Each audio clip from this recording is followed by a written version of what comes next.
Les Rwandais trouvent que c'est très important de chercher ceux qui ont commis le génocide contre les Tutsis au Rwanda, qui se cachent encore en France, mais que ce travail ne devrait pas être effectué uniquement par le collectif des partis civils pour le Rwanda, CPCR. La société civile française contribue dans ce travail en cherchant des preuves qu'ils acheminent par après à la justice française pour montrer là où se cachent ceux qui sont accusés d'avoir commis le génocide au Rwanda. Cette initiative est saluée par les Rwandais qui demandent à ce que le travail du CPCR soit un exemple pour d'autres pays qui cachent encore ceux qui ont commis le génocide contre les Tutsis. C'est dans ce cadre qu'il est né ici au Rwanda une association amie du CPCR chargée d'appuyer ce collectif.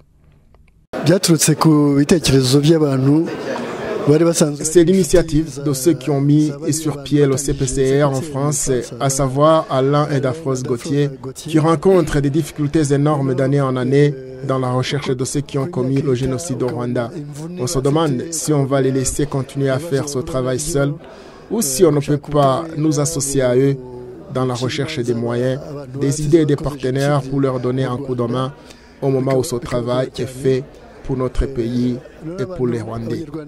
Du côté du CPCR, ils sont contents du fait que les Rwandais ont déjà compris que ce travail de saisir la justice leur appartient également. Ils pensent d'ailleurs que la naissance de cette association est une bonne chose, surtout pour les procès à venir qui demandent beaucoup de moyens financiers. Cette association française de la société civile se réjouit d'avoir convaincu le gouvernement français pour arrêter et conduire devant la justice le 4 février 2014 le capitaine Simbikangwa Pascal, accusé d'avoir commis le génocide contre les Tutsis.